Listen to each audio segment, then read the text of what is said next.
What's good, YouTube and Twitch? We're live streaming right now, and there's a lightning storm not only on the market, but also outside. It's seriously crazy, so I hope the power doesn't go out during this recording. It's already had the lights flickering. We see the prismatic slash starlights, I'm trying to get used to that word, bought out to the point of $700 for lightning storm, and then you see people trying to like, oh yeah, can't wait for this to sell out, keep buying them. Well, from the point of 500 into 700, I don't know if the $700 ones are gonna get grabbed, but we just told you guys how this is heavier and has caused game losses in a couple places. Be careful if you're buying these and being a mad lad to play them. Make sure they're not discernible in your deck when it comes to this card. What I think about these though, not the worst buyout in the world, considering Ignition Assault does not have reprints to come for a long time. It's essentially our Flood. It's not in this year's Megatins, which means the soonest reprints will happen is the March set. And will they do Lightning Storm or hold that to sell future Megatins? That would be my bet on this kind of a card. Also, Apollosa bought out. Maybe this is why people went for Lightning Storm. To the point of $1,300. The $1,200 near mint disappearing. Probably and hopefully pulled from market instead of making an actual sale. This is to a level that I didn't think they would get, and it has a lot of people looking around like, if cards can be worth this much money this soon, what else is undervalued? And grabbing even more cards off the market. They're comparing them to Ghost Rares, which is wrong. I'm going to explain why. Ghost Rares are only one card out of the set, and you pull multiple of them in a case. You pull one Starlight for every 2 cases of Yu-Gi-Oh cards. That's 48 freaking boxes. And then you have 4 to 5 different ones per set, meaning out of 8 total cases to 10 total cases is getting a playset of all out of that set. That makes them very hard to get compared to Ghost Rares, yet a lot of people are looking around like people are willing to pay this much on this, not thinking about the quantities. Now, there is the game of how many Ghost Rares are actually near mint that have survived versus all of those that are pulled over time being played. We don't know that much about that, but I would still assume Ultimate Rares, Ghost Rares, etc. compared to Starlights, it's just different worlds, but the market's trying to treat it like it could be the same. Seeing other collectibles bought off market, we were looking at World Championship cards. There's only a couple of envelopes. I remember when these were going for $240 last year, and I told you, hey, guess what? Everything seems to get bought out when it comes to these envelopes. Now the lowest are $400 for these, but the big eye focus is towards the Blue Eyes and Dark Magician complete set.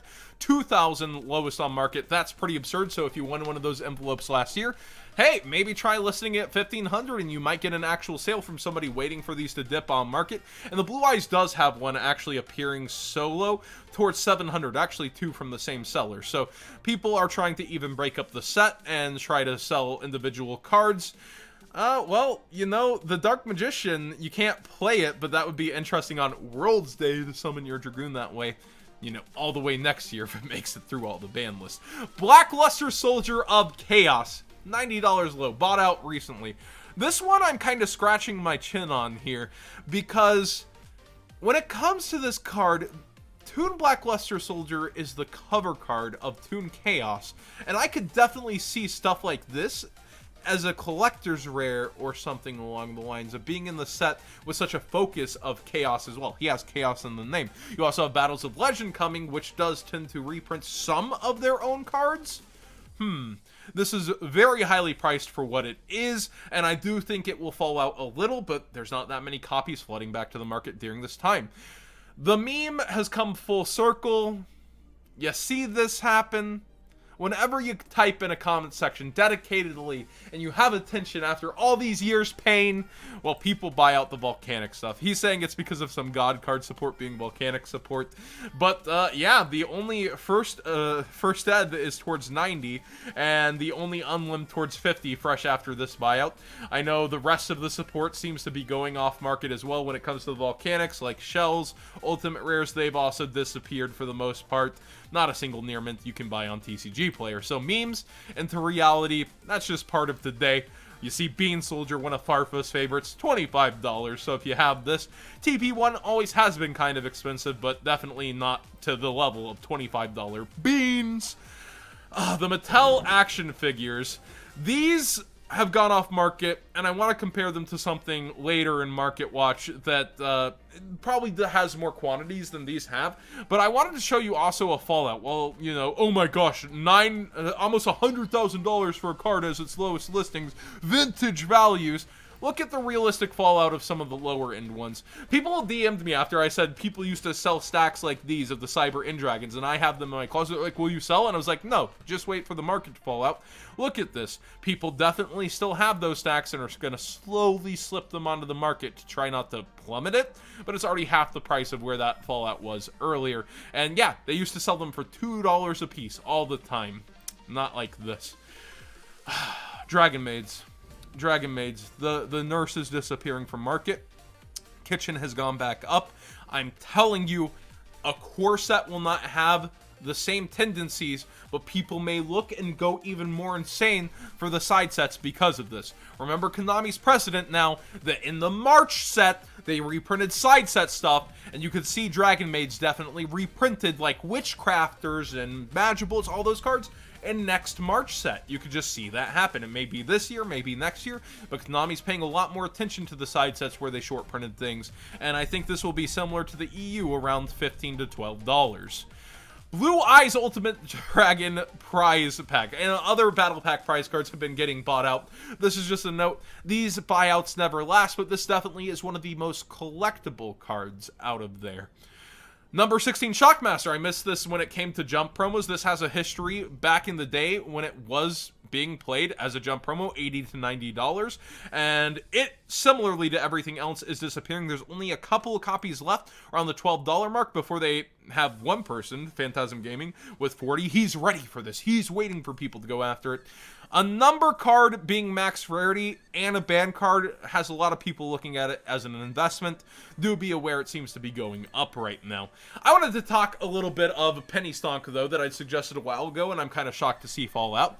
Gatling Dragon just got bought out on OTS Pack 7. We see the common also shooting up for Joey's World. This is a GOAT format thing. You know what else is a GOAT format thing?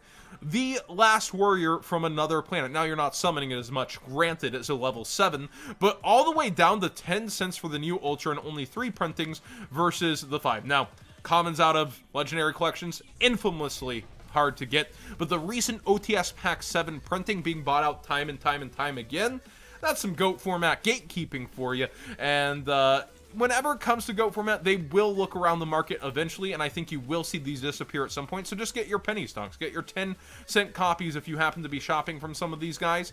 Very, very cheap, all through 50 cents. I would still be holding on to and keeping this card. And also Waking the Dragon, of course. Gold Ghost is something that fell back out after a lot of buyouts. Somebody asked me why Ghost MST is so cheap. It hung around $18 forever, and you see it towards actually $30 for near mints.